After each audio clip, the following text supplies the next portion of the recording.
Yeah. It's very good. We do something about that. We got to reach out. So we need some trim down. How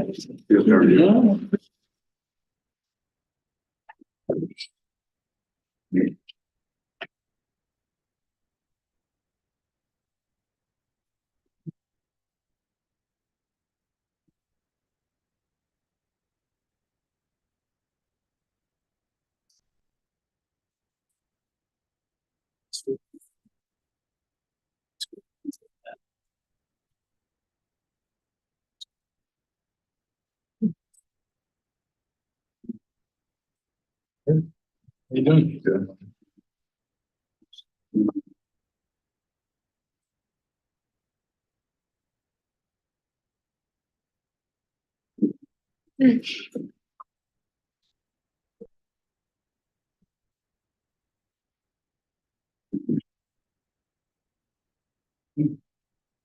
Oh, we just got talking too much. I've been here since 2.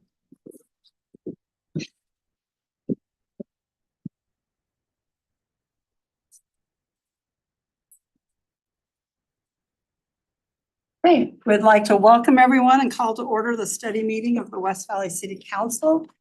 It is April 16th, 2024, and we're beginning the meeting at 4:30 in the multipurpose room of West Valley City Hall. We have all members of the council present. Councilman Norfelt, Councilman Hune, Councilman Fitsiamanu, Councilman Whetstone, Councilman Harmon, Councilman Christensen, and myself. We're also joined at the table with our city manager, Mr. Ifo, and Ms. Kamek, our city recorder. What did I just say? Mr. Ifo? Yeah, Sorry. good, that's fine. Mr. Healy. You gotta learn his full name now, Mayor. Ifo Healy. No, his full name. Oh, no, that's. I don't even know. I haven't even seen that yet, so let's just keep me in the dark. So thank you for correcting me on that one, sorry. We have our minutes of April 9th, 2024, and I'll turn them to the council for discussion or motion. Move for approval of those minutes. Second. Thank you. We have a motion and a second. All in favor, say aye. Aye. Aye. And those stand approved. We have our regular meeting this afternoon. Are there any changes? Mayor, this is just a change to, for the appointment of, Mr. Flores. as Okay, Assistant City Manager. okay, added. Okay. Any questions from the council or concerns? Okay. Seeing none, we'll go to our proclamations for next week. This is an annual request from the Parks Department to recognize Arbor Day. Would anyone like to read this during our regular meeting next week?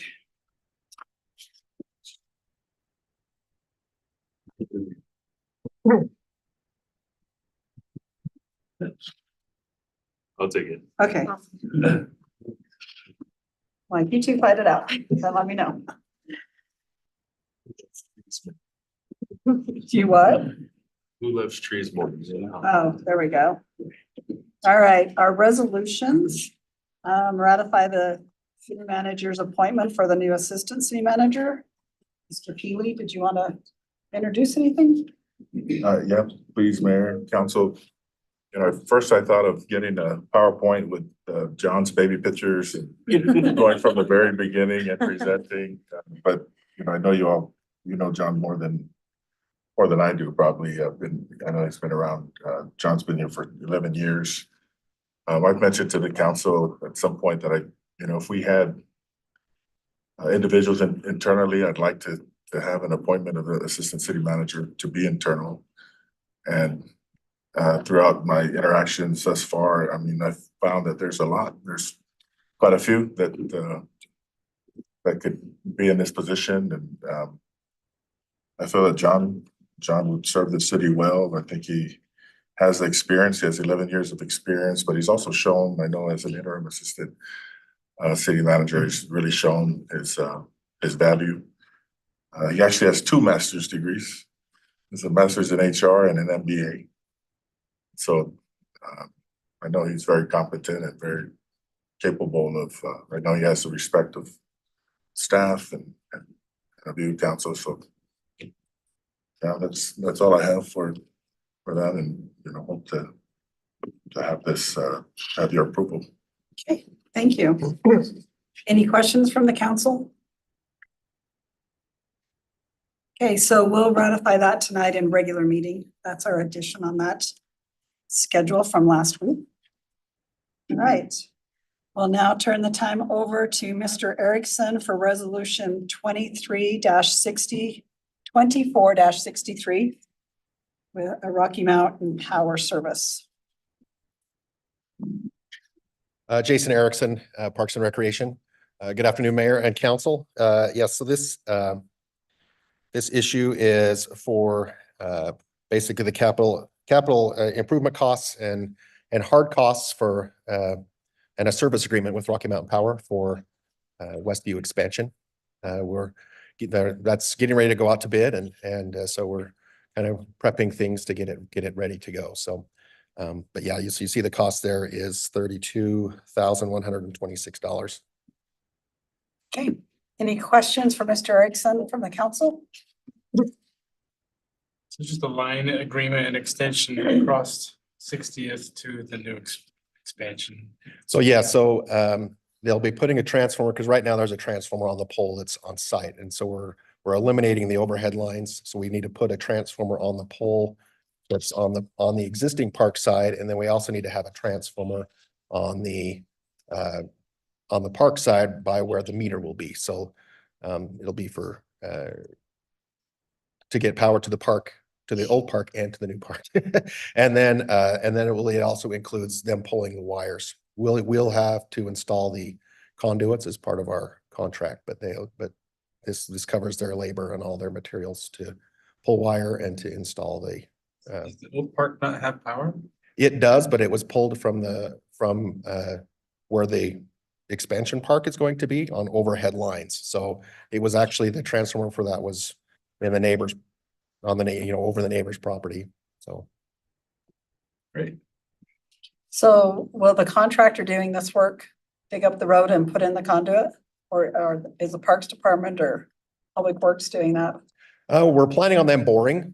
That might be a cost saving measure if it's to trench it, and then we would definitely work with Public Works to make sure that it's done with the T-patch and stuff, and appropriately if we end up patching it. But Who's gonna bore it? well, that will be the contractor that we hire. The main contractor will Yes. do all that. Correct. Okay, This is just payment to Rocky Mountain Power. yeah. Correct. Rocky Mountain will pull the line. They will pull the wire, but Wire. not the conduit. Okay, Correct. from transformer to transformer. Yes. Okay. I've had them say that, no, they wouldn't pull lines for certain things, so that's why I'm confused. Okay. All right, any other questions? Okay, thank you. Thank you. All right, we'll now go to our communication items, and we'll turn the time over to Mr. Hanson for our Veterans and Military Affairs update. Thank you, Mayor and Council. Again, my name is Jeff Hansen, and I work for the Utah Department of Veterans and Military Affairs.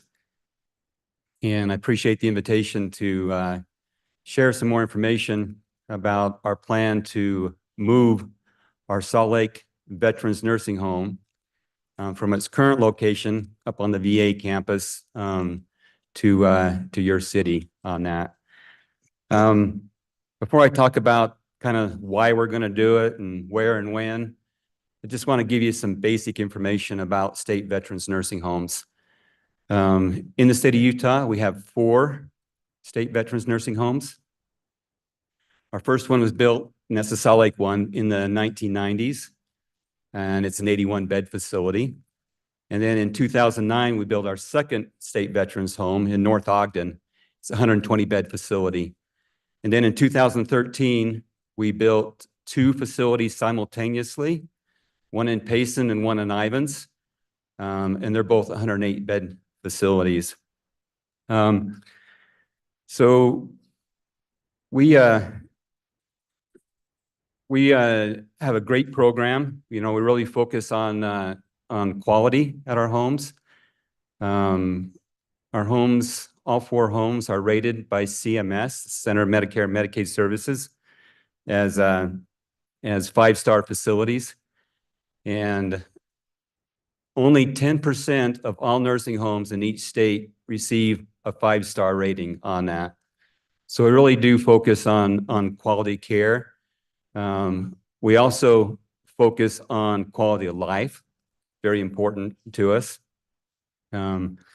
Our facilities have a really robust recreation program, where we really work hard to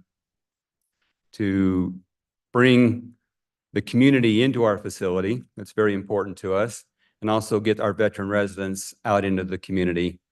We're very successful at doing that. Our current home at Salt Lake, they really do focus on nature. They're very big into plants, gardens, and animals. In fact, the administrator, she raises a baby kangaroo every year. She's been doing this for over a decade. And she brings the kangaroo, it's a wallaby, to the facility each day and lets it run through the facility. It wears a diaper. They have big sulcata tortoises. One of them's over 100 pounds that roams the courtyard. So they do a lot with animals, bird aviaries, fish tanks, those kinds of things on that. So they're a great facility. The homes are a great financial benefit for veterans. If they have a service-connected disability of 70% or higher, which accounts for over half of our residents, then it's absolutely free for the veteran to live at our home and no out-of-pocket cost. If they have a lower than 70% service-connected disability or no service-connected disability, then about half of the cost of care is paid for by the federal VA through a per diem process. So it's a great financial deal for the veterans. And not only the veterans can come into our facility, but also spouses of veterans can also reside if they need long-term care on that. They're not subsidized like the veterans, but they can come in. And we probably have probably about 8% of our population right now are spouses of veterans, but they're welcome. A lot of times, like if a veteran's in there and the spouse also needs long-term care, then they come into the facility.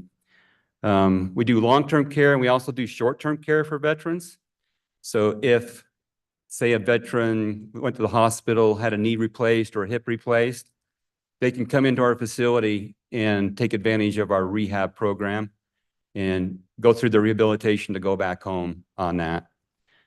So they're wonderful programs. I'm going to go to the next slide and talk a little bit about why we're going to move to your city. For a number of years, we've been very concerned about the dignity issue at the current home. It's a beautiful home, don't get me wrong, but when it was built back in the 90s, it was built more like a hospital, which is what they traditionally did back then. And so in the current facility, there's shared rooms. So there's two people in a room on that. And we hope to give our veterans a better experience by offering them private rooms, private bathrooms, private showers on that. And then capacity was another issue. This is Salt Lake County is our biggest veteran market, and it's our smallest facility, 81 beds. So we've often had to turn veterans away because we did not have space. So we'll be increasing the facility by 24 beds to 105. And we'll also be designing the facility to accommodate a future expansion if we need one on that. The third reason is safety. During the pandemic, because of the proximity to residents, the shared rooms, the dining areas, how they're set up, we had a very difficult time with the COVID-19 virus. And we had 55 residents come down with COVID in one outbreak, and 15 of those veteran residents passed away. And one of them just happened to be the namesake of the facility. So we really felt bad about that. So that's the why we're doing it. And then where? We thought about trying to rebuild a facility where it's currently at, but it's a small lot and we would have to go up instead of out. For safety reasons, we definitely wanted to build out and not up. So we started looking and we looked and we looked. I probably looked at a dozen different places throughout Salt Lake County. And the best location was in West Valley City, bar none. And there's a number of reasons for it. I really felt good about the community that surrounds this location. Again, it's on 4700 South, 2700 West, just down the street. The old driving range. But I just really felt good about community. Community is extremely important to these facilities. It is everything, you know, and I made that the first priority is I got to find a good community to put this facility in on that. I really felt good about the surrounding community. Again, I mentioned we like to bring the community in and take the veterans out into the community. But it's a great opportunity for individuals, patriotic individuals, for families, for schools, you know, classes, civic groups, veterans groups to come and to honor veterans. And our other facilities and the communities they're in, they're supported very well. And it's just exciting to see the partnership that develops between the community and these homes on that. We wanted a place also that could support our staffing needs. We'll employ over 200 employees. Administration, there's nurse management, there's the direct care, the RNs, LPNs, CNAs, housekeeping, laundry, dietary, there's HR and management, transportation. There's a lot of different positions, and we'll draw from this community to staff our building on that. And then accessibility was extremely important. This location is central to Salt Lake County. I took Google Map and you look out and it's right in the middle. And I really like that. Easy access to I-215 for anybody that needs to come on that. And it allows us to get the veterans to the Veterans Hospital for professional services in a timely manner also. So being next to the main corridor is extremely important. And then the fact there's public transportation close by, bus routes, tracks, those kinds of things will be a big benefit for the facility. So I consider it the perfect location for a state veterans nursing home. And then this is a rendition of how the facility will sit on the land. We're about 80% through the design and the drawings on that right now. We've been working on it for over a year. We've had good architects that have built a lot of skilled nursing facilities in the past and built state veterans homes. And then we included a lot of people that will operate the facility, the administrator, myself, the director of nursing of the current facility. We're all involved in the design of this facility. It's got a lot of wonderful features. I could talk to you about an hour about it. But just a couple of features that I really like. Again, we're staying focused on nature. So there's a lot of glass in the facility to kind of bring the outside inside. In the back left of the facility, there's a park area for veteran residents and their families to enjoy. In the front middle, there's a very large multi-purpose room. And again, it's for major events like Memorial Day, Veterans Day.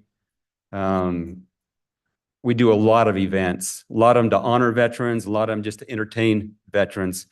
And outside of that big multi-purpose room, there's a flag plaza that is an outdoor area that we can have outdoor events also, like car shows. There's motorcycle groups that come. We do a lot of things outside also on that. But it's well designed. It's got 6 what we call households, and there's 2 households. They make what we call a neighborhood on that. But again, it's been designed not only for operation purposes, but to honor veterans. So we're excited about how it's come out in the design process on that. And then this is kind of my last slide. I just want to talk about the current status of it. This project is funded through State Home Construction Grant Program. And it's a combination of federal funds and state funds. Usually it's 2/3 federal, 1/3 state. But because we had added some additional beds to this facility, it's turned out to be more of a 50-50 cost share on that. The state has already appropriated the funds for this facility. And on the federal side with the grant, they have approved our grant application, and we're just waiting for funding on that. So the only thing that's holding us back on construction right now is the federal grant. We're 15 on a priority list of about 70 projects, and each year we will move up closer to it. I think there's a good chance that we'll be funded next year. There's a possibility for this year, but I think the best chance is next year on that, based on what they traditionally appropriate to that grant. So if that's the case, then construction would start towards the end of next year. If by chance we're funded this year, it'll be towards the end of this year on that. So we're just going to have to wait for that federal funding. State does not want to move forward until we have those funds fully committed on that. And again, the design work is, we've been doing it for over a year now, and we're about 80% complete on all the drawings on it. So things are moving forward. I've been involved in long-term care for 34 years. I've been working with the State Veterans Program for 22 years. And I'm telling you, you guys just had a gem fall right into your city boundaries. It really is. And it will benefit the community, and the community will benefit the facility. It's definitely a two-way street. So I'm excited to work with you on this project and keep you updated on it. And with that, are there any questions? Questions from the council?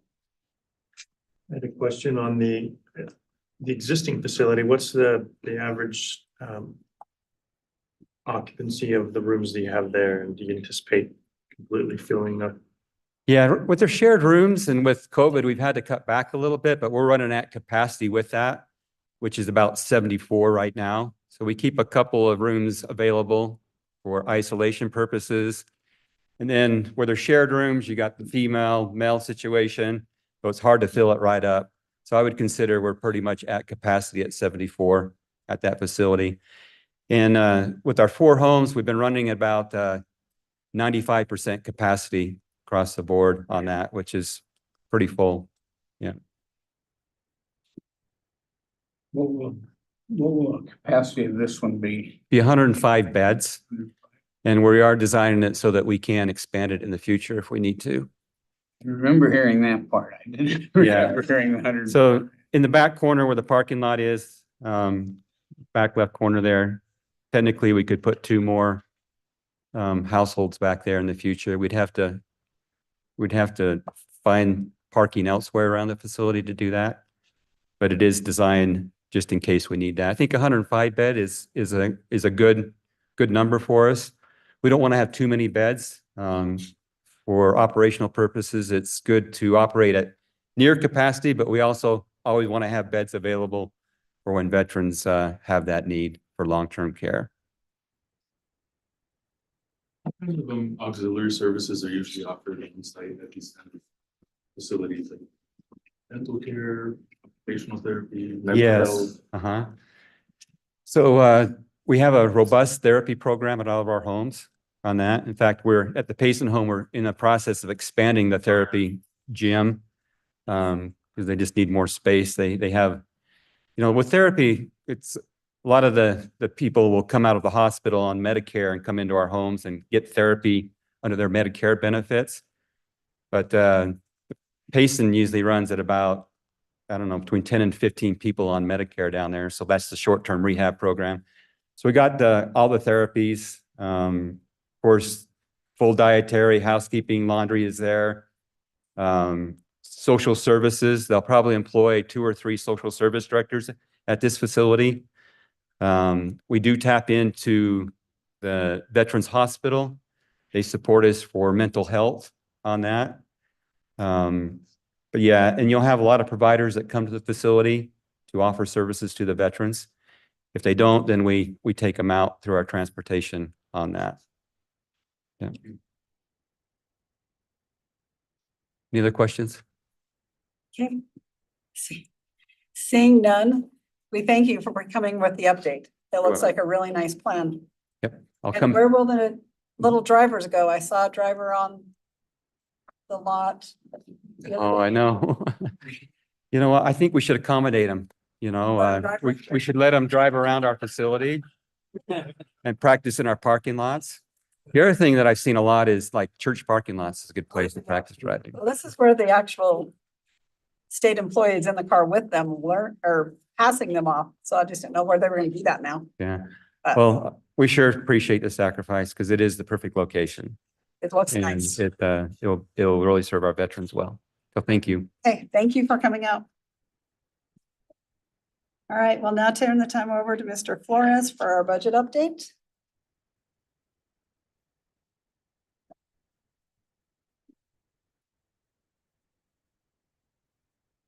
Thank you, Mayor and Council. Feels different standing right here now.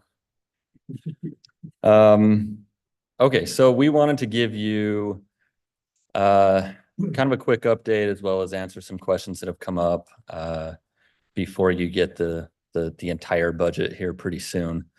So making sure I'm on the same page. So on the left side, we just thought we would give you an update of the fund balance. So this just shows where it was at beginning of the current year, which is 29.7 million. We've spent some money out of that throughout the year. You should recognize those, the 738,000 on a fire truck, as well as the $2 million for the Bangerter improvements. So that puts the balance at the end of this year anticipated to be 26.9 million. These next two numbers are certainly estimates. Trying to do our best to assess what we think some adjustments we think will come in at the end of the year. So we can't fully count on those, but we wanted to give you a picture of where we think this will be. So an increase in projected revenue as well as expected underruns in expenses of 1.8 million. So we believe at the end of the year, we should be somewhere around 28.8 million in the fund balance. So just wanted to give you a picture of that, let you know what that looks like. On the right side, we wanted to give you an idea of the CIP fund capital improvements. You've seen this list of proposed projects for next year, but with what we anticipate to be the balance at the end of this year of 5.5 million, considering those projects being done throughout next year, it would put that CIP fund balance at around 2 million at the end of next fiscal year. Any questions on that? Really just we just thought it'd be useful to provide you this info right now.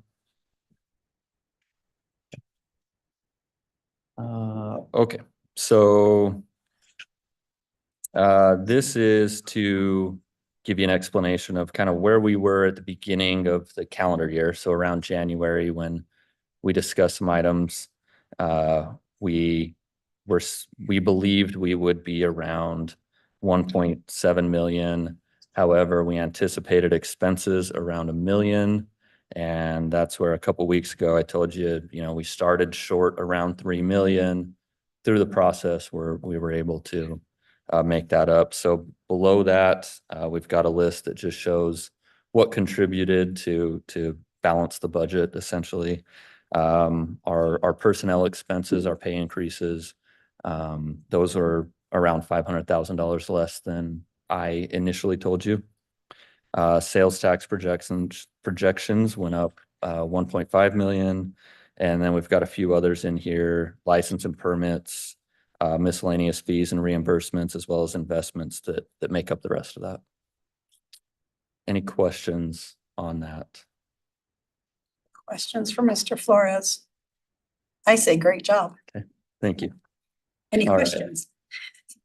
last one is you just asked for this sales tax chart to just see where the increases have been over the years and kind of what that trend looks like.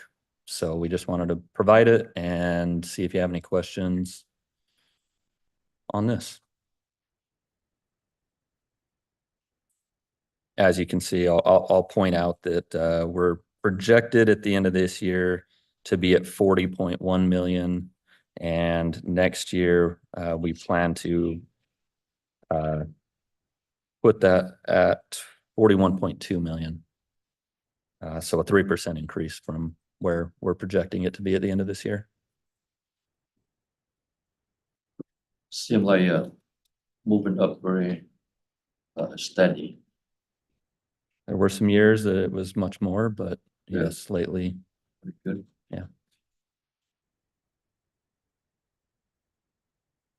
Okay. Seeing no questions, thank you so much. yes, thank you. All right, the next one is our animal shelter hours. Yep, I was gonna say, it's Wayne here. Mr. Morris can explain what our hours are. Did you get a copy of the email that I sent? Did I did. forward it to you? Yes, Okay. ma'am. Well, just to start off, appreciate the opportunity to tell you about the shelter hours, which is different than shelter operations. If we're just talking about shelter hours, the shelter is open up to the public from 11 until 6, Monday through Friday. And then Saturday, depending on what's happening, we have about 30 different nonprofit partners out there that we take turns hosting and attending each other's events. So typically on a Saturday, we'll have a couple of our employees either taking dogs and cats out of the kennels and taking them to an event, or a couple times a year, we have our own event. You probably remember the prior to COVID, the animal or the classic car show, which was a fundraiser for the shelter. And so that happened. So if you're talking about shelter hours, basically 11 in the morning until 6, and then regularly on Saturdays. But not regularly at our facility every Saturday. Our facility is not open on Saturdays. Not on a regular basis. Okay. So what would it take to do that? Since that's when most families have time to go. I can certainly work those numbers up. We've looked at that. One of our basic problems with animal services is that it's really almost a 24/7 operation. So the technicians arrive early in the morning. We can't open the shelter to the public according to OSHA until we've got all the cleaning stuff put away. And so that's typically, they clean the front first so we can get the public in at about 11. They finish cleaning the back sometime noon, 1 o'clock, 2 o'clock, just depending. The shelter's open until 6. At 6 o'clock is when the on-call officers take over, when the shelter closes. Typically, an on-call officer, I think they average at least 1 call a night that they end up responding to, either telephonically or in person.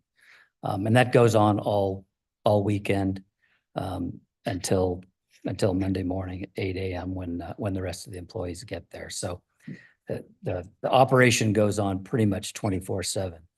Because we have so few people and we spread them out so thinly, about half of our people are on 5/8. We can't get them to 410s. We need them there. It's basically ends up being 6 days a week, 7 days a week if they're a shelter technician that's cleaning the shelter. So half the people are on 5/8. The other half, we get them on 410s, but they can't get the 3 days off in a row. And so that spreading that we've tried to do has worked, but frequently, if you call the shelter or you go over there, there'll be a wait in line because we just can't perform the service, at least in my opinion, to the level that I would like us to. So each year, as you know, I request several employees, not so that we can increase the service, but simply so that we can improve the services that we're offering on a more acceptable level. But certainly, I'm not sure what the council's interested in as far as hours. We have all kinds of options. Salt Lake County, for instance, they're trying an experiment where they're open all day Saturday, but they close all day Monday. And our busiest days are Friday and Monday. And it's the same with them, but they're trying to see if maybe they can, I don't know, train the public, I guess, to maybe take care of some business on Saturday. So we have all kinds of options. We can stay open as late as long as council wants us to. But you just need to figure out the cost for that.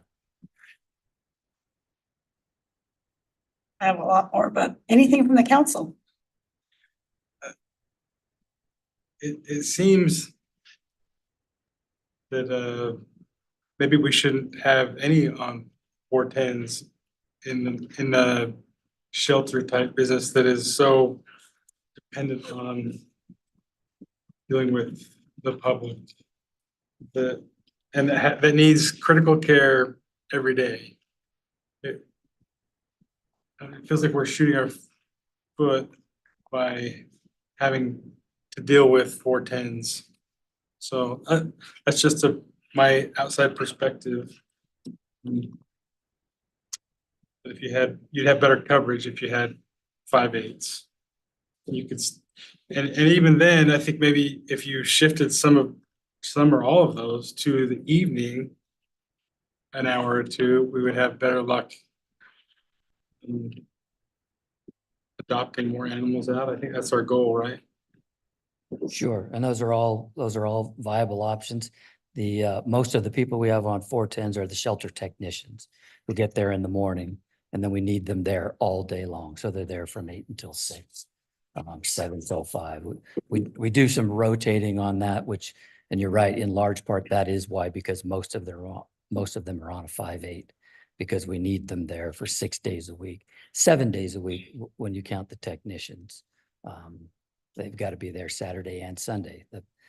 One of the big challenges for animal services, we have enough, if everybody shows up, nobody's sick, nobody's on vacation or whatever, we really do okay. But if somebody doesn't show up, because the thing that has to happen every day of the year is you got to clean the shelter and you got to feed and water those animals. You end up pulling.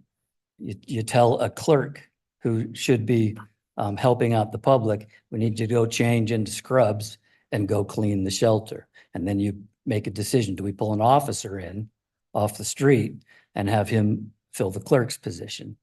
And so maybe not most, but many days, frankly, it's a cascading failure that starts if somebody takes time off. And so we have to continually juggle that. What kind of calls do we have holding? What day of the week is it? Are we going to have a whole bunch of people coming in to pick up their dog that got loose?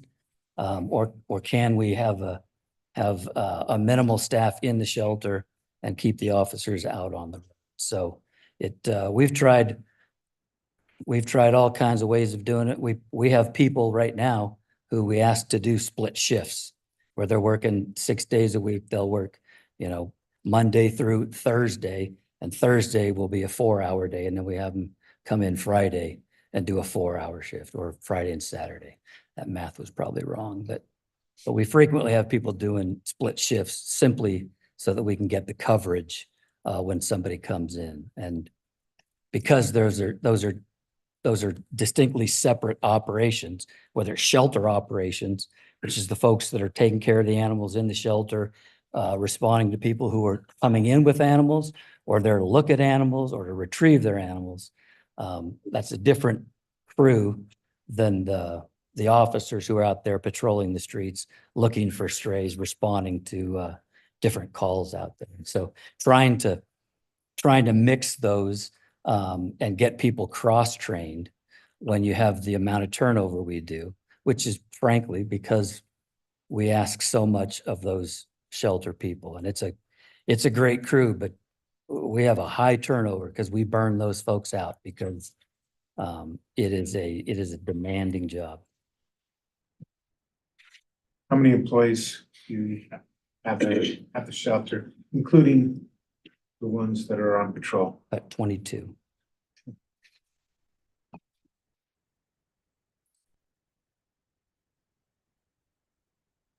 So for me in retail, Wednesdays are dead day. I don't know why, but maybe we could close Wednesday and open on Saturdays. Nobody comes in at carpool hours, so that's a good time to do extra work. Till 9 something in the morning, and then between 1:30, 2 o'clock and 3:30. It's also the best time to go to DMV, but those 2 times you can really take advantage of the lull. But I think Saturdays are our best time to be able to help people find their animals, to be able to adopt. So that would be one suggestion from just me. On Saturdays, if you have a stray in your yard, what happens when you call the animal shelter? What is supposed to happen when you call the animal shelter? You can't call the animal shelter on Saturday. You could call dispatch. Dispatch will tell you, Or, yeah, whoever's on call. right? You could call PD dispatch and they'll explain to you that animal services doesn't respond to strays on working hours, Saturday and Sunday, or at 2 a.m. or whatever. So then what is the on-call person? You said there was an on-call officer on weekends. What is that for? For attacks, bites, if PD has an issue with somebody that they're dealing with and there's an animal involved, emergencies and Okay. So that would make Saturdays even more functional, so you don't have a dog in your garage for 2 days? yes, yeah, absolutely. Okay.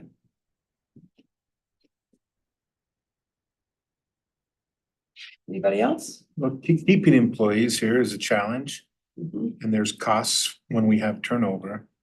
So making it so that they can only get 1 day off in a row, not 2 days off in a row, would be make it harder to keep employees, I think. But I agree that opening on Saturday is a good idea. Maybe Mondays, even though it's not as busy on Wednesdays as it might be on Mondays, but just to keep employees, if we're gonna take a day off, it'd be better if it was Sunday and Monday than Sunday and Wednesday.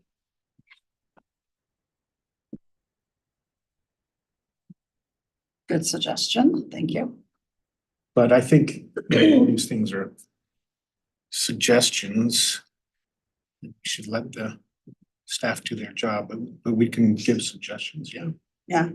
Well, and I think the issue is if it was easier to adopt an animal on a Saturday, we'd have less to take care of. Yeah.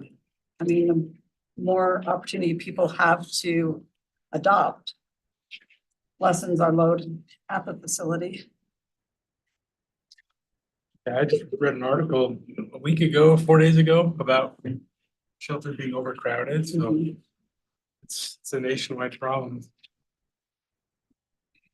All the pandemic dogs are now being turned in and Yeah, they get tired. tired of them. They're not home all the time, working from home to babysit them. Yeah, one of our, if I may, one of our best tools for getting dogs out there isn't necessarily the public. It's all of our nonprofit partners out there who are going out to these adoption events. And we're able to, I mean, if you've been through our shelter, they all kind of look alike. And there's some dogs that are easy to get rid of, the puppies, the little ones, the cute ones. But at a certain point, you have a bunch of dogs that all kind of look the same. And it's kind of a fine line because you got to have some dogs or no one wants to come look to adopt them So you need a mass of dogs in order to give people a chance to come in. So you don't want to get rid of them all, but you don't also want to be overstocked. And so that's how our partners out there help us. So we all kind of get together and we'll get 4 or 5 different organizations will bring their animals, and typically it's the animals that are tough to adopt, to these different events. And you have people who are foster who will take that dog and work with that dog to make it more attractive. I don't know whether they, training is a big part of that, and maybe they fluff its hair up or whatever to make it more attractive so that it can get adopted. It's not necessarily shelter hours, such as a retail environment that's going to increase that. Certainly a factor. And I agree that Saturday is a good day to stay open for people that want to adopt a dog. Absolutely. Lane, you bring it up about nonprofit organizations. Just wonder about, do you want to go along line with you just said? You guys put that kind of things on our PR, like maybe on Facebook, our website regularly. That's right. All of our animals are on our website. We have a couple of volunteers. That's what they do is they take the right photograph, they put it out there so that people can see it, whether it's somebody that's looking for a dog and looking for a specific dog or looking for their dog. And then that's part of a network, Pet Harbor, which has all the animals kind of accumulated through I think through Salt Lake County that are available and out there. So we're always trying to spread that word electronically. Sure. About our website, we put in our website too, our Facebook too. Yeah, and our website links to that site. So it's not, you can click here and it takes you to that website.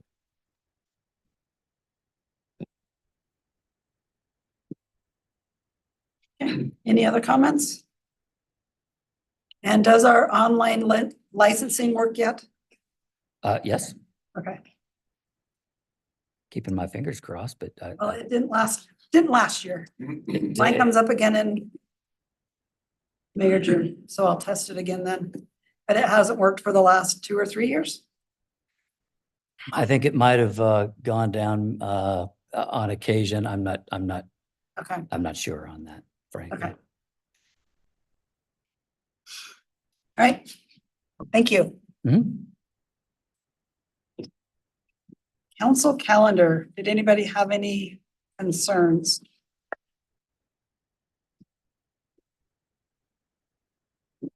Nobody? Okay, potential future agenda items. Yes, Mr. Christensen. Just in thinking and listening to the news and everything else this last week, would it be advantageous for us to have Kevin Bruder come in and give us a report on Maverick Center and Grizzlies? I know they've been deeply involved in all of the discussion about Arizona moving. And so, maybe something as to how it's affecting them. Mayor, council, we do, staff, we have a plan to come to council to talk about this. I think our economic development staff have done a good job of keeping their eyes on that. Yeah. And so there's some plans in place to talk about and how we can benefit from it. So I think we've already talked about a plan to come to council, whether it be Andy or Kevin. Whoever,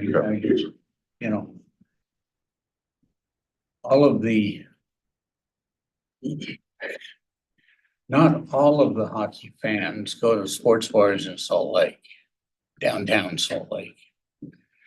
And so, you know, I know there's a fan base out here too that is affected by the team movements and everything else. I'd like to know how our people are feeling about it too.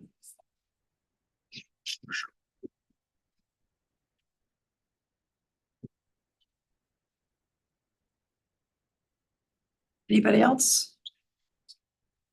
Okay, council reports. Oh, Sorry.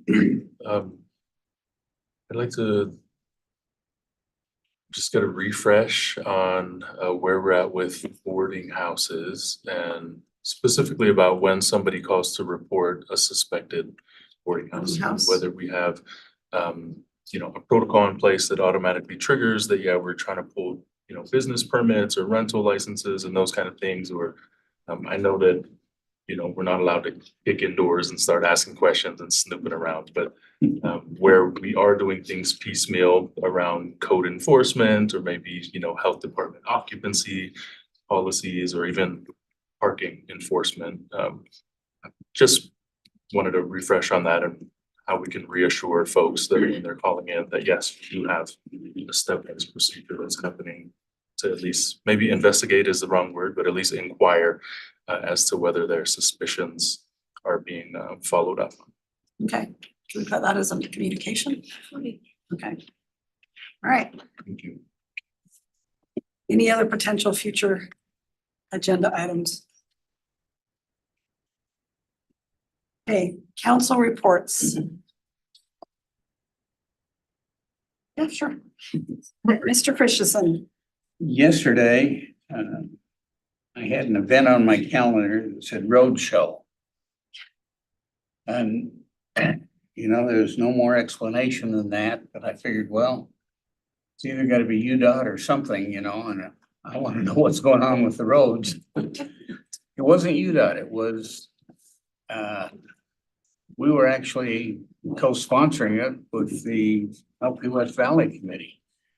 It was, the state getting out into the communities, see what the health of the communities are and how they can help to maintain and help develop healthy communities. We are recognized as a healthy community in the state. We're on our second round of that recognition, so we were one of the first that were recognized back in 2020.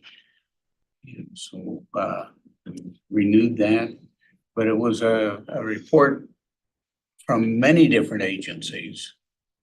And I got the slide packet in my email just before I came into this meeting. So I'll make that, I'm sure that Community Services got it too, because they were there. So I'll check with them and see if we can distribute that to everybody, because it was pretty interesting to me to know how many agencies are really working to make our communities healthy. A lot of it in the area of mental health too, and so something we need to stay involved with. Thank you. Thank you. It's a good report. Anybody else? Yep. I had, two Whitestone. things. On Wednesday last week, the chat with the chief was really great. They interviewed the chief of the Salt Lake County Jail.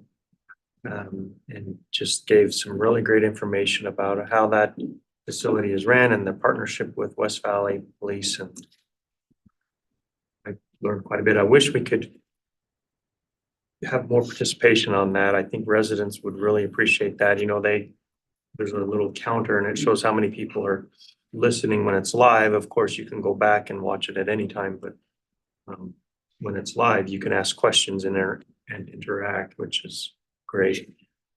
And then on Thursday, with you at a different time, I did a panel with the Chamber West to local professional development recipients, so businesses that have sent their employees to participate in, to interview members of other city councils and ask questions in the panel format. Which was good. Thank you. So yes, I participated on the chamber leadership as well with Mayor Overson and Mayor Burton, and that went really smoothly. Our cities work really well together, which is nice. The mayors get along and we have similar practices. So it was a really good Q&A. And then another day, I don't know which one, it's a blur. Last week it was a blur. We hosted the IOC over at the Maverick Center and then went to lunch with them. And I thought it went very, very well. Mr. Peely and Mr. Flores and Andy, I don't know Andy's last name, was with us. Carol, thank you. It doesn't matter what day it was a day. And it was really nice meeting them all. They had lunch at one of our local restaurants, La Casa del Tamal. They had researched that, so they were very pleased with the food. They're from all over the world, and it was really an interesting time with them. Very happy, so. And that was part, yeah, it's the only part you guys care about. So, okay. Seeing no other council reports, we'll turn the time back over to Mr. Morris for our Special Housing Authority meeting next week.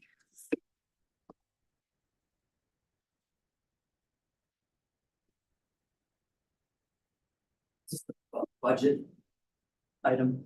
I don't know. It's The civil rights certification. Annually, we have to submit the, Book. yes, yeah, I apologize. Yeah, annually, we have to submit to HUD several certifications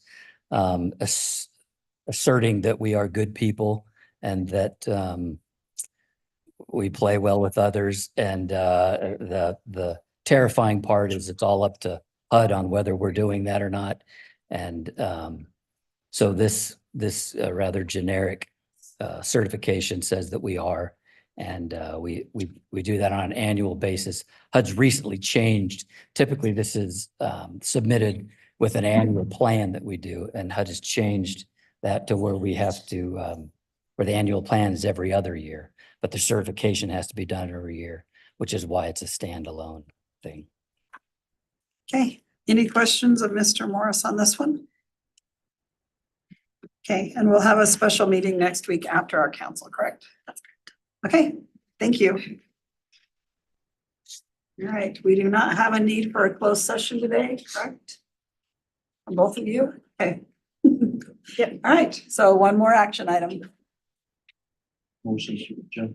All in favor, say aye, Aye. and we stand adjourned. See you in chambers at 6:30.